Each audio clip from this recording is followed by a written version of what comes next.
What's up, Earth's mightiest subscribers? It's Blur Without Fear. Welcome back to the channel. Alright, today's video, I'm going to be breaking down Ghost Rider number 1 through 7, the story so far, by Benjamin Percy and Corey Smith. I'm going to be explaining where Johnny Blaze has been since Ed Brisson's Ghost Rider series that was canceled towards the beginning of 2020. I'm also going to be talking about how he lost the Throne of Hell, and what is the creature hiding inside of Johnny Blaze that's become his new arch enemy. You can't see me, you Stevie, wondering how I reach more evolutions than Evie and make it look easy.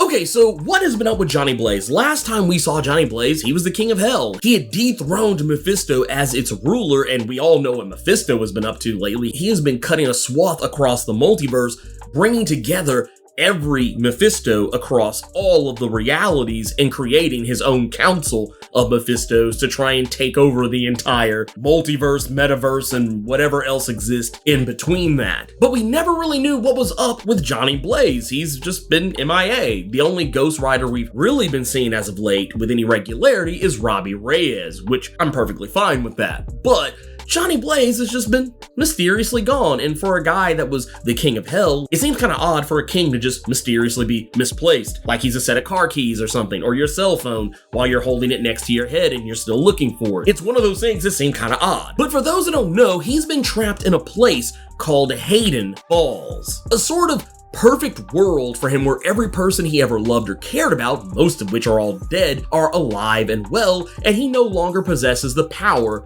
of the spirit of vengeance. Or so he thinks. Truth is, he doesn't even know what the spirit of vengeance is by the time we pick up Benjamin Percy's Ghost Rider number 1. We see him going to see his psychiatrist and having weird visions and thoughts, and he seems to know that there's something about his past that he should know. He seems to believe that there's something that's missing, but he can't quite put his finger on it. And while in this fictitious perfect world, thinking he's surrounded by his dead wife, Roxanne, his dead children, Craig and Emma, or his father-in-law, Crash Simpson, who is also dead, he believes they're alive and well, and while he's happy to be there, he's terribly confused and conflicted about how to feel about all of it because he knows that they probably shouldn't be there. He knows something is off. He has seen monsters and dark figures and shadows everywhere lurking just out of the corner of his eye, and one of the earliest hints of who is pulling the strings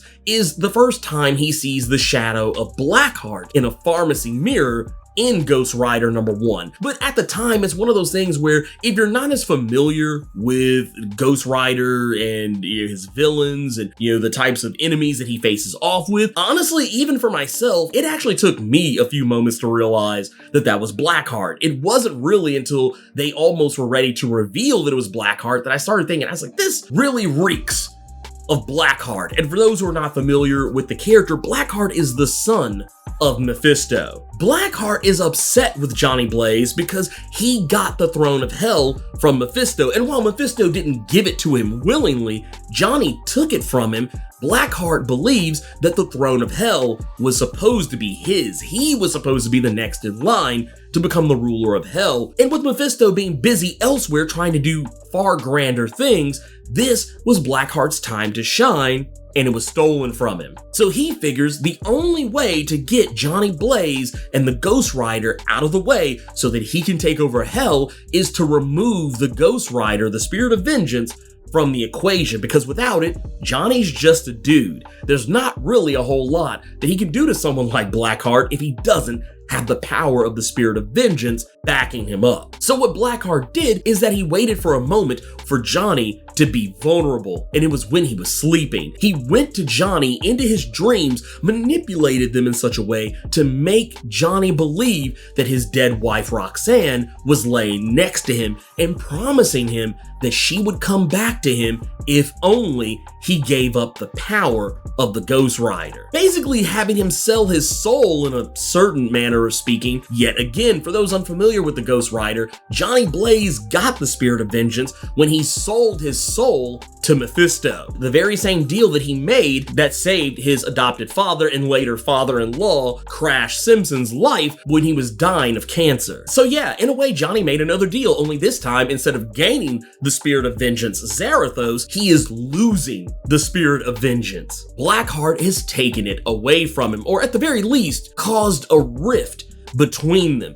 Blackheart didn't actually steal the spirit of vengeance from him, because that magic and power is something that's greater than Blackheart can actually affect, because that was Mephisto's power that did that. Blackheart's not powerful enough to undo what his father did, at least not in that aspect. But what he can do is suppress the spirit of vengeance, and he does so by placing a parasite inside of Johnny's head. This parasite keeps Johnny from fully accessing the spirit of vengeance. He can't summon it the way he used to, and in a way, that's all kind of changed here and there. There were times where the spirit of vengeance would only appear in the presence of evil, and other times he could actually summon it at will, but now he can't even do that. In this parasite and everything that happened, the fact that Johnny made this deal with Blackheart, knowingly or unknowingly, Zarathos, the spirit of vengeance, is upset with him. He doesn't trust Johnny anymore and has been taking over Johnny's body against Johnny's will and acting as the Ghost Rider without Johnny's knowledge. Johnny just wakes up laying in the middle of the street or in a hotel bathroom or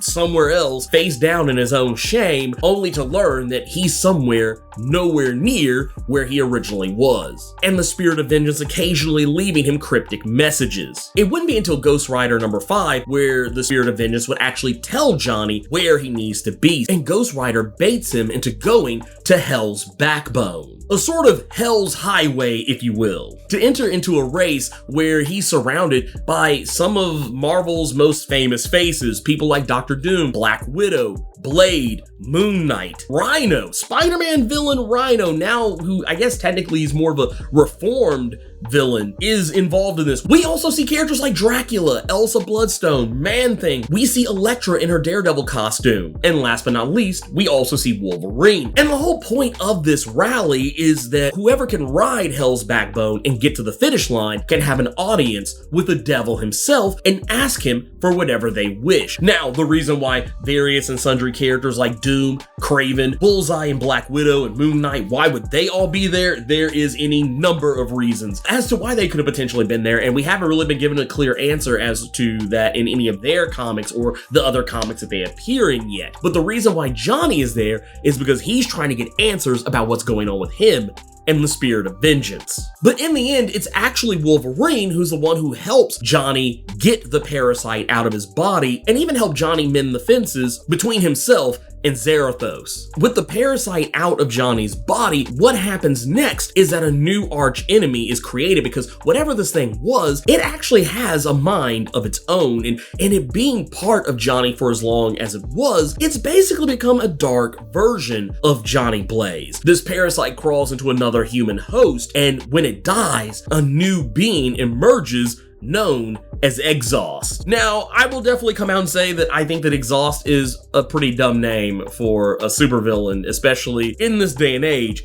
However, the name is kind of appropriate because that's exactly what he does. Where Johnny Blaze's version of the Ghost Rider is a skeleton wreathed in flame, Exhaust looks more like a flayed man. Skeletal, of course, but still with burning, rotting flesh all over his body, like a man that was set on fire and put out way too late. A guy that Spawn could get along with. And instead of being wreathed in flame, he's wreathed in black smoke. A smoke that he's able to, quotey fingers, exhaust into other people and cause them to be infected with the same parasite that created himself. And what Exhaust is doing is creating more of himself in other human hosts and leaving them to run roughshod across the country, unleashing terror, death, and destruction wherever they may go. Now that he's free of Johnny Blaze, he's spreading his dark shadows all across the United States and working alongside Blackheart, who has brought together a legion of demons, all of which who crossed Hell's backbone, and suspiciously look like all of the various and sundry characters we saw Johnny riding next to. We see demons who look like Blade and the Werewolf by Night and Elsa Bloodstone and Morbius the Living Vampire, so on and so forth. Blackheart has corrupted all of them, and with Exhaust as his new secret weapon against Johnny Blaze, someone Blackheart himself refers to as the shadow of the Ghost Rider, Blackheart is poised to unleash an army the Ghost Rider has never stood up to before. An army of demons, all of which are his own former allies and enemies possessed by Blackheart. So with all that said, you're probably wondering, well, what's next for Johnny Blaze? How is he going to combat against this? It just so happens he has a new ally by way of a woman by the name of Talia Warroad, an unconventional FBI agent, and I would even dare say a woman who seems wiser than her age would have you believe. She's also an expert in the occult, well-versed in the mystic arts and dark sorceries, even able to perform many of them, namely summoning otherworldly entities and demons, even binding them without even so much as breaking a sweat. She even summons another demon by the name of Zeb, who also seems to have a vested interest in what's going on with Johnny Blaze, the Ghost Rider, and through Zeb's eyes, we learned there are other demons and people who are a part of the world of the mystic arts and the supernatural who have also a vested interest in Johnny Blaze, but not for the same reasons. It seems almost like they're just as happy to keep Johnny Blaze away from the throne of hell as the other demons who are running roughshod right now, whereas Zeb seems to want to restore Johnny Blaze back to the throne, maybe. But for what reason? But anyways, that's everything I want to talk about with Benjamin Percy's Ghost Rider, because when I read it, I thought it was really cool, but I also felt like, man, there's probably a lot of people who don't know where Ghost Rider has been, at least this version of Ghost Rider. So I figured I'd do a little primer, and we'll probably go back and talk about Ghost Rider as more issues come out. And of course, whenever any little mysteries come up that I think will be fun to talk about. Let me know what you thought about Benjamin Percy's Ghost Rider series so far. Keep it plus ultra and sound off in the comments.